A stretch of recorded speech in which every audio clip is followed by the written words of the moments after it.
Oui, parce que vous avez un philosophe pour vous qui devise sur la religion et qui a face à lui, ça va le faire fondre, des petits bouts de chou, des jeunes d'un centre de loisirs qui sont venus ici nous rejoindre et qui ont aussi des questions à vous poser parce que la philosophie, après tout, c'est pour tous les âges. Alors si vous voulez bien, avant de donner la parole aux jeunes, on va terminer avec une question. Je crois que vous avez une question, monsieur, pour Luc Ferry, autour de la philosophie et de la religion à l'issue de cette réflexion sur le livre Le Cardinal et le philosophe. Parfaitement, monsieur Ferry, bonjour. Alors, j'ai pas encore eu le plaisir de lire votre livre, chose que je ne tarderai à faire. Je pense quand même qu'il a trait aux relations entre la religion et l'État. Et je voulais vous poser cette question de savoir si, selon vous, la loi de 1905 n'a pas destitué une religion pour en instaurer une autre, telle que l'a dit, par exemple, monsieur Payon. La laïcité, soyons clairs. À l'époque, la loi de 1905, elle est assez compliquée d'ailleurs, on la connaît mal, mais l'islam n'est pas là. Le judaïsme a déjà intégré la République, le consistoire est là, mais l'islam n'est pas encore autour de la table des négociations, si je puis dire. Et donc tout l'objet de la création du culte, le Conseil du culte musulman, est justement d'intégrer l'islam dans la République. Ça a été. Alors est-ce que c'est un échec ou un succès? Je ne sais pas. C'est probablement les deux en même temps.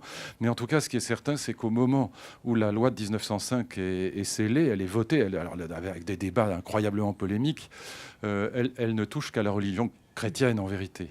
Et je vous renvoie à Marc 7, évangile de Marc 7, très très intéressant. Le Christ, là aussi, se fait attaquer, si je puis dire, par les juifs orthodoxes. Et ils disent, voilà, mais tes amis ne se sont pas lavé les mains avant de passer un table. Et le Christ leur répond, rien de ce qui vient de l'extérieur ne peut vous souiller.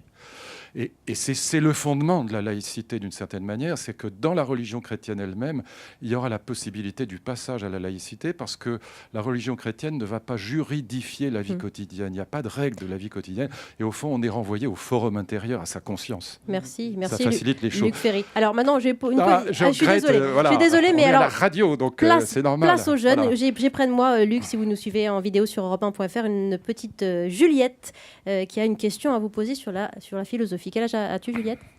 10 ans. Et alors, c'est pour toi, Luc Ferry est à toi. Alors, j'aimerais savoir, c'est quoi la philosophie?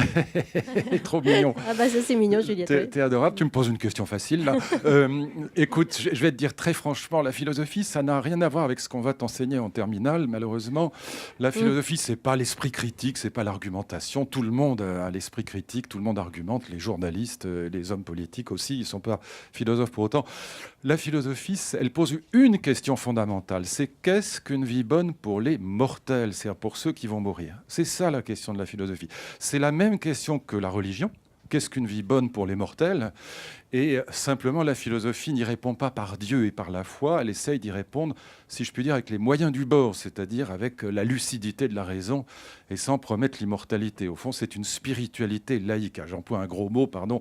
Tu es petite et tu comprendras peut-être ça un peu plus tard. Mais disons que c'est la question. Qu'est-ce qu'une vie bonne pour les mortels?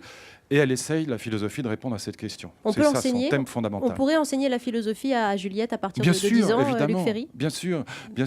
Moi, je pourrais te raconter, par exemple, la grande réponse des Grecs. On la voit apparaître chez Homère.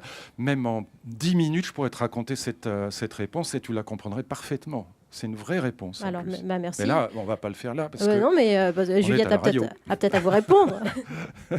Et est-ce que vous étiez bonne élève à l'école?